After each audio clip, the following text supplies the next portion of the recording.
Le docteur Benjamin Simon procède à la séance d'hypnose. Son patient, Barney Hill, consulte depuis quelque temps avec sa femme Betty, car le couple vit des difficultés sans arriver à mettre le doigt sur le problème. Chacun est donc hypnotisé individuellement.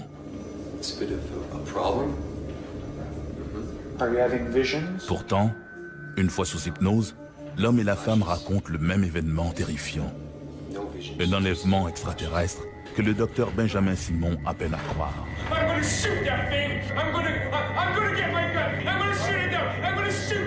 Ces séances de transe hypnotique, imposées à Barney et Betty Hill, donneront naissance au premier cas d'enlèvement et bouleversera le monde de l'ufologie.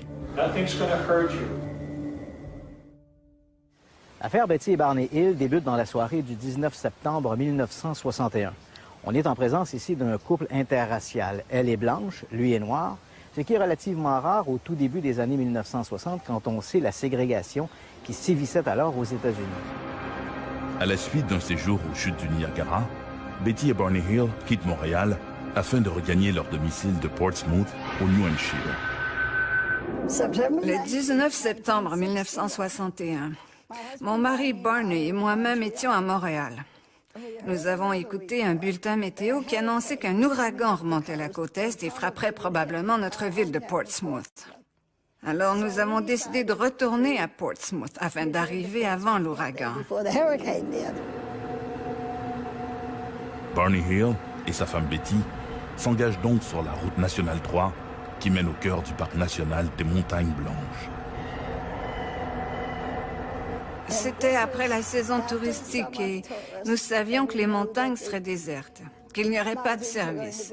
Alors, nous avons passé la frontière et nous avons fait un arrêt à Colebrook pour faire le plein et manger un morceau.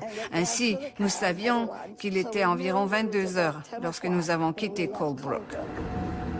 Au moment de quitter le restaurant, Barney estime qu'il devrait arriver chez eux entre 3 heures et 4 heures du matin.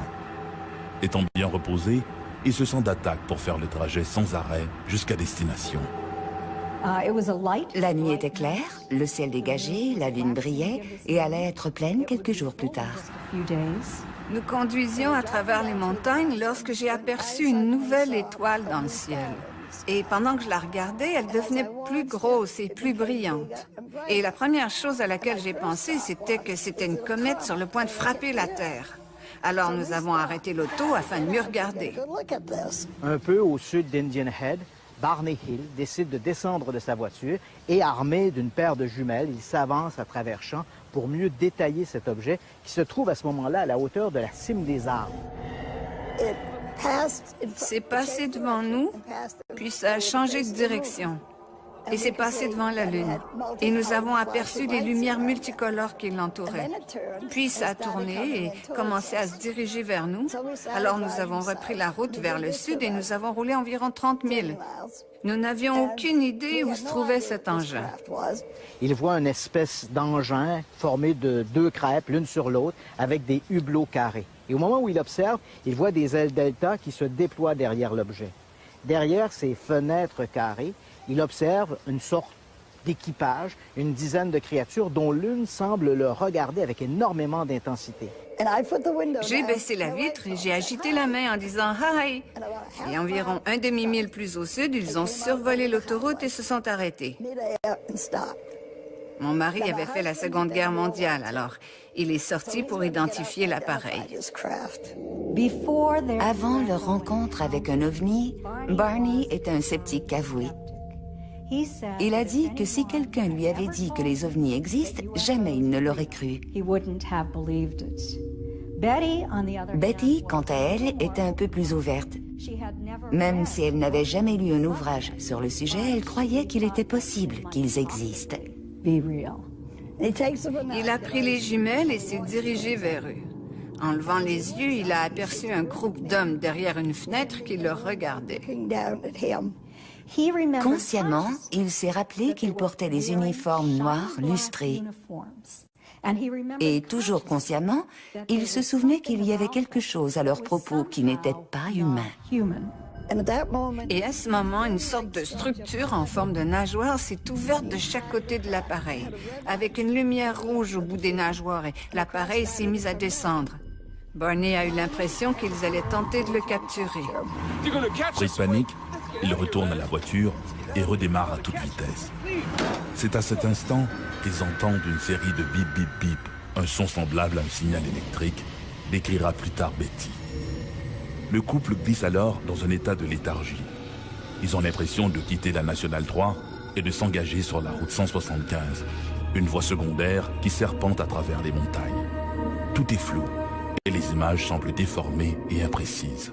Quelques minutes plus tard, le couple a l'impression de ressortir de cette léthargie. Du moins, ils ont l'impression que quelques minutes seulement s'est écoulé. Mais en regardant sur le bas-côté de la route, ils voient un panneau routier indiquant Concorde 17 miles. Ce qui signifie qu'il y a une cinquantaine de kilomètres le long de la Nationale 3 dont le couple ne garde aucun souvenir. Lorsqu'ils arrivent chez eux, Betty et Barney Hill constatent qu'il est un peu plus de 5 heures, ce qui signifie qu'ils arrivent 2 heures plus tard que prévu. Il y avait également des preuves physiques que quelque chose s'était passé, mais ils étaient incapables de les expliquer en termes clairs.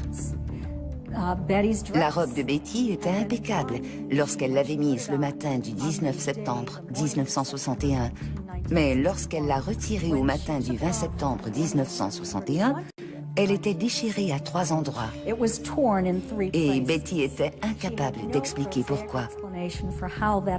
Le dessus des chaussures de Barney était si râpé que, après cet événement, il ne les a plus mises que pour faire des travaux de jardinage. C'était un homme très méticuleux en matière de tenue vestimentaire. Leur montre avait cessé de tourner et n'allait plus jamais fonctionner. La courroie des jumelles que Barney portait autour du cou et qu'il avait utilisée lors de cette rencontre était brisée, une courroie de cuir. Et il y avait des taches brillantes sur le coffre de la voiture, des taches qui n'étaient pas là la veille. Au début, nous nous sommes rappelés avoir vu l'homme sur la route, mais nous ne pouvions pas aller plus loin. Alors nous retournions sur les lieux environ une fois par mois, en nous disant que si nous pouvions retrouver l'endroit où nous avions vu l'homme sur la route, nous pourrions nous rappeler ce qui s'était passé. Et nous commencions à retrouver des parcelles de souvenirs, mais rien de vraiment concluant. Puis la santé de Barney a commencé à décliner et, comme il ne répondait pas aux médicaments, son médecin l'a référé à un psychiatre. Et un jour, Barney lui a raconté que nous roulions au nord, dans les montagnes, en recherchant notre endroit, et que nous avions rencontré toutes sortes de gens qui avaient eu diverses sortes d'observations d'ovnis, mais personne ne savait où était cette montagne. Alors il nous a référés au docteur Ben Newman Simon de Boston. Et nous avons commencé des séances d'hypnose médicale. Quand l'affaire Betty Hill est sortie, en même temps, on a découvert, un peu trop tôt, je dirais, dans l'histoire de l'ufologie, on a découvert aussi la capacité, par l'hypnose, d'aller chercher des informations qui manquaient. Ben Simon a hypnotisé Betty et Barney Hill séparément. Et à la fin de chaque session, il leur imposait une forme d'amnésie. Pendant que l'un se faisait hypnotiser, l'autre attendait dans une chambre insonorisée où un air de musique classique jouait à tue-tête. De cette manière, il s'assurait qu'il ne pouvait y avoir aucune contamination de l'information entre les deux. I want to wake up. You're not going to wake up. You're in deep sleep. You're comfortable, relaxed. This is not going to trouble you. This creature, this leader is telling me something. How? How's he getting it to you? I can see it in his face. Do you see his lips move? Yes. No, his lips aren't moving. He's looking at me. What did he tell you? Stay there and keep looking. Just stay there, he's saying to me.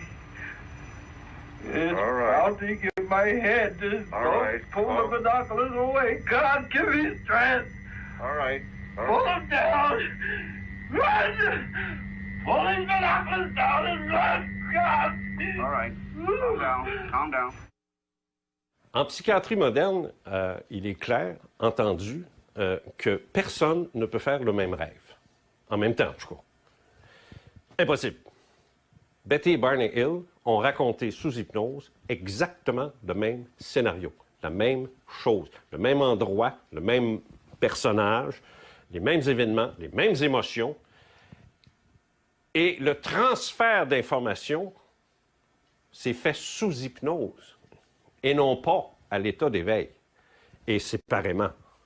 Alors, il est très clair, c'est un des plus beaux cas, c'est sûr, il est très clair qu'ils ont vraiment vécu quelque chose.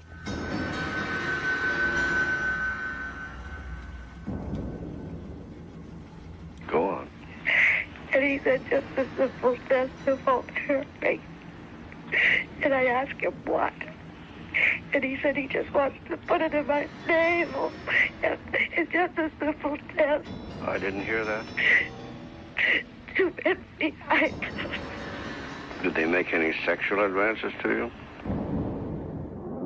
Nous avons vu ce que nous avons pris pour le coucher de la Lune.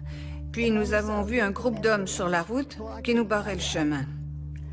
Il a arrêté la voiture et le moteur s'est étouffé.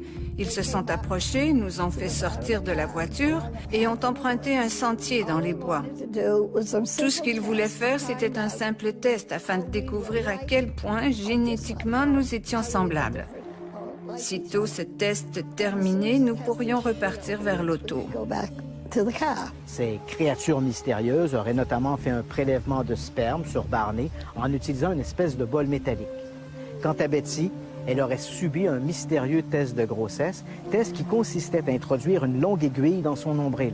À bord du vaisseau, l'examinateur médical a sorti une très longue aiguille, du type de celle qu'on utilise aujourd'hui pour une laparoscopie ou une amniosynthèse. Et cette aiguille a été enfoncée dans l'abdomen de Betty, provoquant une douleur atroce. De fait, même sous hypnose, le souvenir lui a créé un tel traumatisme que le docteur Ben Simon a dû mettre fin prématurément à la session. À l'homme, je lui ai dit, je sais que vous n'êtes pas de cette planète. D'où venez-vous? Et il m'a montré une carte des étoiles.